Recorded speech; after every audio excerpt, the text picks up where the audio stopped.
The term femicide was first introduced in the mid-1970s, originally denoting crimes where men ended women's lives out of gender-based hatred. Over the years, however, the definition has evolved and varies across countries, depending on cultural context. In most places, it is classified as a severe crime against women, including assault, maiming, or causing death, perpetrated by men amid gender-based animosity.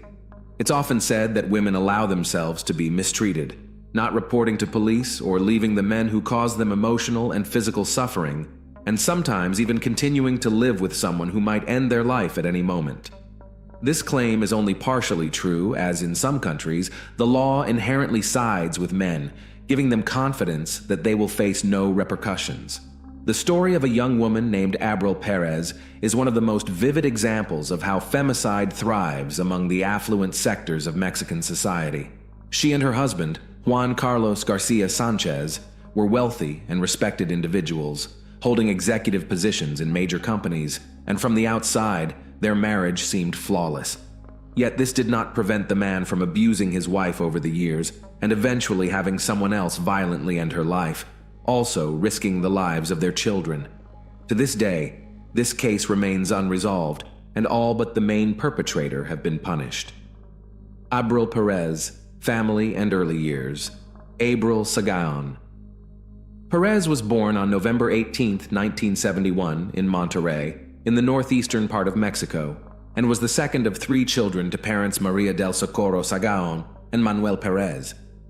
Raised alongside her older brother Javier and younger sister Ana, the family lived modestly, but her parents did everything possible to provide their children with a good education and motivate them to aspire to a better life.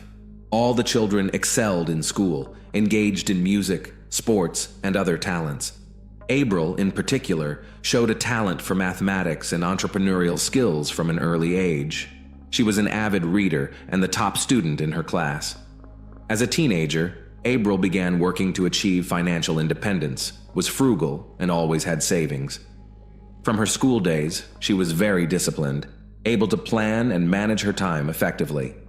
She dreamed of obtaining a high-quality higher education to secure a well-paying job with career advancement opportunities.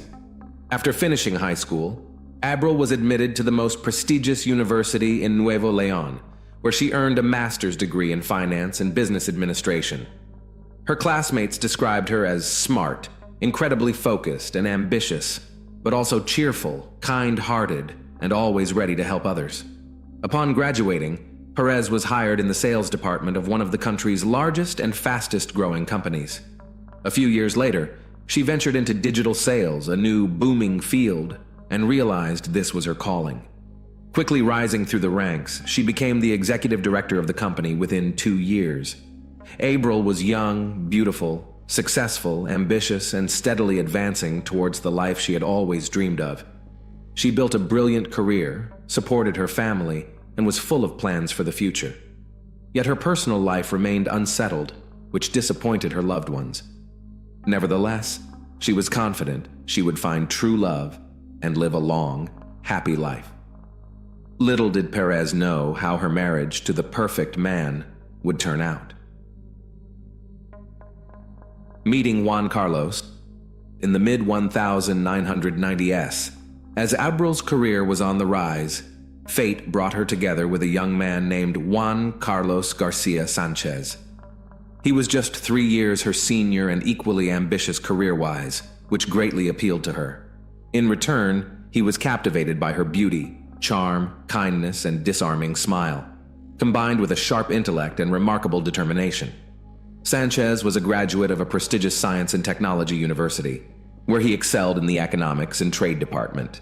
He later continued his education in the United States at Harvard University, after which he returned to Mexico and built a successful career in the relatively new field of e-commerce. The young professionals met at a conference dedicated to the latest financial technologies. They crossed paths several more times as their companies collaborated on joint projects, and eventually, Juan Carlos realized he had fallen in love with this intelligent beauty. Through mutual acquaintances, he obtained her phone number and decided to invite Perez out on a date. The feelings were mutual, She also found this educated, erudite man capable of holding a conversation on almost any topic, appealing and interesting.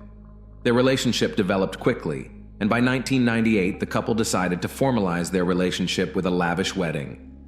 By then, they had both achieved considerable career success and were involved in developing online stores, a very promising direction. Their life resembled a true fairy tale, evoking envy and admiration among their peers. Dark secrets of the perfect family. It wasn't until 2001, after 3 years of marriage, that the couple welcomed their long-awaited first child, a daughter they named Anna Cecilia. 30-year-old April was overjoyed, as the arrival of the child marked a new chapter in their lives. Her husband also seemed happy, treating their newborn daughter with tenderness and awe. 2 years later, April gave her beloved a son, whom they named after his father, Juan Carlos Jr. Another 2 years passed, and the family welcomed a third child, a boy named Julio Andreas. It's worth noting that the young mother hardly took any maternity leave and managed to brilliantly combine parental responsibilities with her career advancement. She prepared only homemade meals, helped the children with their schoolwork, took them to sports activities, and strived to be not just an ideal mother, but also their best friend.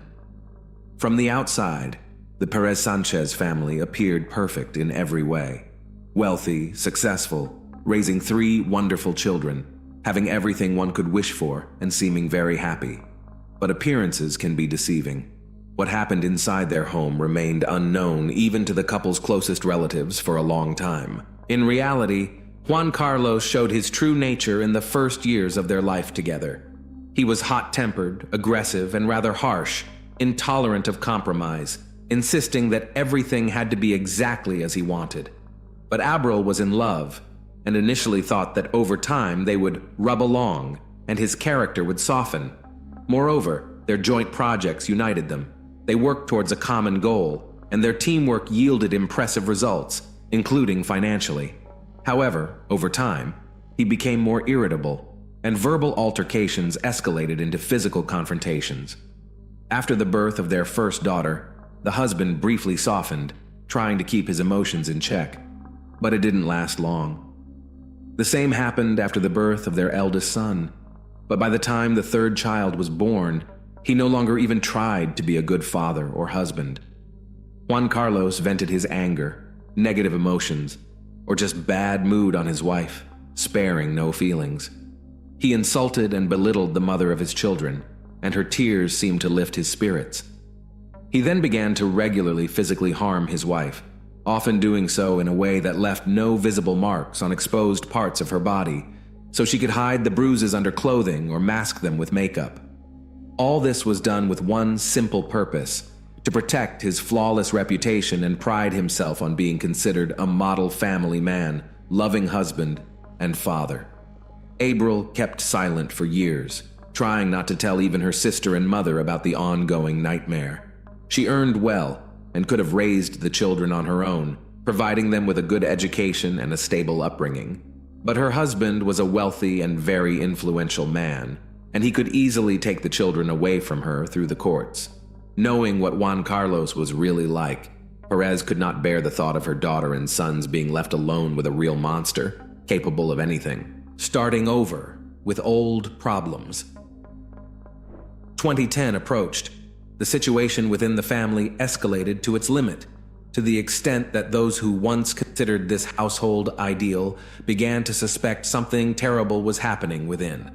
April was not just subdued, but deeply distressed, visibly thinner, sleeping poorly, and frequently had bruises on her face and body that became increasingly difficult to conceal and impossible for her to explain.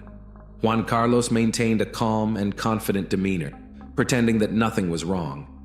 In public, he continued to play the role of a loving and caring husband, interacting with his wife politely and affectionately, but at home, he transformed into a monster, making it increasingly dangerous to be near him. Despite pleas from loved ones to divorce, April stubbornly insisted that everything was fine and that she would handle the problems with her husband herself. 2014 marked peak of Sanchez's career when he became the head of a major trading company and one of the most influential people in the field. After this promotion, the family moved to Mexico City and settled in a large house in one of the capital's best neighborhoods. Their children attended an elite private school, and a beleaguered Perez sincerely hoped that the move and complete change of scenery would positively affect their relationship. Contrary to expectations, nothing changed. The man continued to physically harm and insult his wife, increasingly doing so in front of their children. Furthermore, Juan Carlos began to groundlessly accuse his wife of infidelity, and whenever she tried to defend herself, he resorted to using his fists, claiming he would find evidence of her disloyalty. He monitored her phone and emails, forbade her from using social media, and later, finding no evidence, even hired a private detective to follow Abril and photograph any men who came near her. 2 attempts on her life. For another 4 years, the woman tried everything to save her marriage, though her husband's behavior became utterly unbearable. She lived in a never-ending nightmare that outwardly seemed like a happy and successful union. Many even envied Abril, as she had such a prominent, influential, wealthy, and as many thought, caring husband. In 2018, the Sanchez family traveled to Monterrey to celebrate Catholic Christmas with the Perez family. However, Juan Carlos behaved toward his wife as he was accustomed, not shying away from her parents, who were horrified by what they witnessed. At that moment, the woman realized things could not continue this way and informed her husband that she would file for divorce once they returned to Mexico City. Hearing this, in a fit of rage, he grabbed her throat and squeezed so tightly she nearly lost consciousness. Only her mother, Maria del Socorro, entering the room and raising the alarm, prevented a tragedy. When the family returned to their home in the capital, Abril, preparing for divorce, moved from the marital bedroom to a small guest room, but this did not save her from the tyrant. On the morning of January 4th, while she was still asleep, her husband entered the bedroom holding a baseball bat. He struck her hard on the head and was about to swing again. Half awake, Perez barely understood what was happening, but managed to slip off the bed just in time, literally saving her own life. The woman began to scream, and the children ran into the room, having heard the noise. The youngest son shielded his mother with his body, while the eldest son took the bat from his father. Together with their mother, they fled the house and headed to the hospital as Abril needed medical attention. Doctors diagnosed her with a serious concussion and a deep laceration above her eyebrow, which required stitches. Marital conflict. As soon as his wife and sons left the home, Juan Carlos contacted his lawyer to explain the situation and asked for help in resolving it. He also posted on his social media page, claiming that his wife had betrayed him, was unfaithful, and intended to leave him for another man, taking their children and attempting to take all their jointly acquired assets. Moreover, he claimed that his wife had stolen all the money from their home safe and that when he tried to stop her, she injured him with a knife in the shoulder. As proof, he posted photos of a bloodied knife and brown stains on the floor. However, the blood on the floor was actually Abril's from her own room, and the knife photo was taken from the internet. Nonetheless, Sanchez's friends believed his story and began actively sharing and reposting his account on their personal social media pages, calling for widespread attention to this egregious case.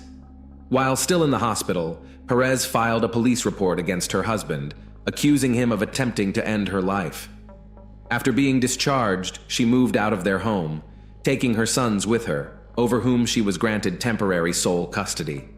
Their eldest daughter, by then an adult who had finished school and moved to another city for college, also sided with her mother, condemning her father's cruel and unacceptable behavior. Sanchez was ordered to pay alimony to his ex-wife and sons while they stayed with their mother, although the amount was quite small, about $300, which he disagreed with. He himself faced a potential prison sentence, but the influential businessman was confident he would remain free and avoid any punishment. After enduring such a nightmare, Abril decided to return to her native Monterrey, to her parents' home, taking her children with her. It was there that she filed for divorce, and from there she monitored the situation. Meanwhile, she began offering help and online consultations to women in similar situations, and she planned to open a center for psychological and legal assistance for victims of domestic violence. Corrupt justice system. Only in September 2019, 8.5 months after the incident, was Sanchez finally arrested on charges of femicide, inflicting bodily harm and attempting to end his wife's life. He was placed in jail, where he spent over a month, but by November of that year, he managed to appeal the pretrial detention decision and was released. The case was presided over by Judge Federico Mas, who unexpectedly reclassified it, leading to a new trial. During the trial, photographs of Perez from the hospital and entries from her medical records were not presented, and the testimonies of the woman and her sons were deemed insufficient grounds for detaining Juan Carlos. Furthermore, the defendant insisted that his ex-wife was turning the children against him. The defendant was released directly from the courtroom, as Judge Mas considered that his actions did not pose a direct threat to the victim's life. According to the judge, if Sanchez had truly intended to end his wife's life, he would have followed through, especially since she was asleep during the attack and unable to resist. April was shocked and frightened by this turn of events. She realized that her ex-husband had utilized all his connections and paid off the right people to be set free, putting her and her children in danger. She sent an official letter to the judge expressing fear for her life, but it had no impact on the situation. Immediately after being released, Juan Carlos began legal proceedings against his ex-wife for custody of their sons. He forced her and the children to return to Mexico City to attend court sessions. Otherwise, the matter could be resolved in absentia, not in her favor, so she was compelled to return to the capital. Tragedy. Witnessed by children. On November 25th, April arrived in Mexico City with her children. She genuinely feared the man she had lived with for over 20 years and did not want to encounter him unnecessarily. She planned to leave the city the same day after the hearing and had already purchased plane tickets, which Juan Carlos knew about. Ironically, on that day, a mass demonstration against gender-based violence was taking place in the capital. Immediately after the court session, the woman, along with her sons and their lawyer, got into a car heading to the airport, but they never reached their destination. At a traffic light, a motorcyclist pulled up next to their car, unexpectedly drew a handgun, and fired twice at Perez, who was sitting in the front passenger seat, before swiftly fleeing the scene. One of the bullets passed through and grazed the younger son, who was sitting in the back seat, but fortunately, none of the children were seriously hurt. The injured woman was quickly taken to the nearest hospital, where doctors fought desperately for over 6 hours to save her life. Unfortunately, due to severe injuries and significant blood loss, they were unable to save 48-year-old April, who passed away that evening. The victim's parents, brother, and sister flew to the capital immediately and urged authorities to arrest Juan Carlos, convinced that he was behind this brutal act that occurred in front of the children. However, law enforcement had a different view, stating that without identifying the shooter, it was difficult to discuss his motives, and it could not be definitively claimed that it was a hitman sent by Sanchez. The case was not classified as femicide until further investigation. Predictably, Juan Carlos remained free, and the police began searching for the shooter, which could take an extended period. The orphaned children were temporarily placed under the care of their maternal relatives, while their father prepared to fight for them in court again. April's sister wrote an angry post on her social media account, openly blaming Sanchez for the incident, but her page was soon blocked and later deleted. Nonetheless, the family decided to fight and draw heightened public attention to the case, highlighting that the attack on Perez happened on the day dedicated to fighting gender-based violence, public outcry, and the flight of the main suspect. The victims' relatives managed to draw attention to the tragedy that struck their family. Moreover, people openly discussed numerous cases where men attempted to end women's lives, but did not follow through and remained free without facing any punishment. Due to the significant public outcry, the General Prosecutor's Office of Mexico initiated a new investigation concerning Sanchez and was also instructed to check the legality of the actions of the judges who had released him. the judges handling Juan Carlos's case were temporarily suspended from work and later removed from their positions. Mexican politician and women's rights defender Claudia Sheinbaum Pardo officially confirmed that the Perez case had been reclassified as femicide and would be reinvestigated, and the judges who had released Juan Carlos could face consequences for the woman's death if his guilt was proven. The businessman regularly posted on social media, calling for the perpetrator of his former wife to be found and punished to the fullest extent of the law. He also noted that despite the disagreements between him and Abril, he would never dare harm the mother of his children, let alone end her life in front of their sons. However, his daughter Ana Cecilia left an angry comment under one of these posts, accusing her father of cruelty and accompanying her words with photos of her mother taken in the hospital after Juan Carlos had attacked her with a bat. Despite the resonance and widespread media coverage of the case, it was decided to leave Sanchez free during the investigation. He was placed under a restraining order and required to check in weekly at a police station, but after he failed to appear at the appointed time, a warrant for his arrest was issued for violating the order. As one might guess, no one could find the accused. It turned out that the businessman again used his money and connections to quickly leave the country and enter the United States. Mexican authorities contacted Interpol, reporting the fugitive accused of a serious crime, and the next day, Sanchez was declared wanted almost worldwide.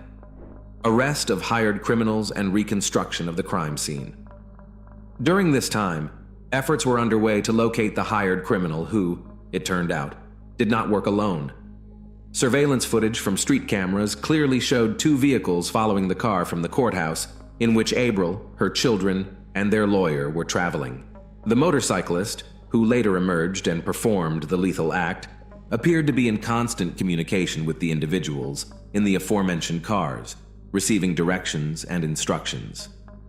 It took investigators several months to identify just some of the participants of the incident, and it wasn't until March 5, 2020, that two suspects were arrested in connection to the case. Surprisingly, they did not resist arrest and almost immediately started giving testimonies, hoping to mitigate their sentences.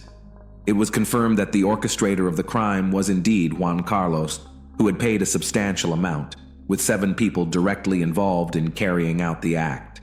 The first to be apprehended were the driver of one of the chase cars and the motorcyclist who fired the fatal shots. It emerged that, while in prison, Juan Carlos had hired a couple of seasoned criminals to protect him, acting as his personal bodyguards. One of these criminals was released a week before Sanchez, and the other was freed several days after him. Once out of prison, the businessman reconnected with them, asking them to find reliable people to carry out the elimination of a person, promising a substantial sum of money to each if successful. When all participants were identified, the orchestrator transferred the promised money and provided precise instructions about the route and vehicle Abril would be using. The most challenging part of the plan turned out to be luring his former wife to Mexico City. The man resorted to blackmail, threatening to take the children if she did not appear in court. Although she complied with the court appearance, she had no intention of staying in the capital, planning to return to Monterrey the same day, and Juan Carlos knew this from his sources. Despite this information, it wasn't until the end of October 2020 that 3 more participants in the criminal conspiracy were apprehended. Moreover, the arrest of these criminals was initially on suspicion of distributing controlled substances, and it was only at the police station that it was discovered these individuals could be involved in the high-profile crime. All arrested were part of a major drug trafficker, Juan Carlos Maldonado's gang, known as Juan Balto. He had served time with Sanchez and provided him protection, later agreeing to assist in eliminating his former wife for a hefty reward. Maldonado was arrested a couple of weeks later in November 2020. He began giving testimonies, confirming that the businessman had sought reliable individuals to end his ex-wife's life, and he agreed to help him in return for a substantial reward. There was no doubt left that Sanchez was both the client and organizer of the crime, and his previous assault on Abril with a bat was officially reclassified as an attempt on her life, leading the court to finally issue an arrest warrant for him on charges of femicide. However, the man's whereabouts remained unknown. By spring 2021, the remaining participants in the commissioned perpetration of Perez were found and arrested. Notably, one of them was already serving a sentence for another crime at the time. Also, during extensive searches, the weapon used to make the fatal shots was found. In total, 9 people associated with the same criminal group were detained, 7 of whom were directly involved in chasing and shooting Abril. Almost 5 years after the woman's death, the main culprit and client of the crime, Juan Carlos Garcia Sanchez, remains at large, with his whereabouts still undetermined. The individual who pulled the trigger, ending the life of a mother of 3, was sentenced to 52 years in prison. 2 other criminals who chased the car and coordinated the shooter's actions were also sentenced to 50 years each. The other arrested participants of the incident are still under investigation, and their fate has yet to be decided. Thanks for watching, guys. Subscribe to my channel. There are many shocking stories ahead of you.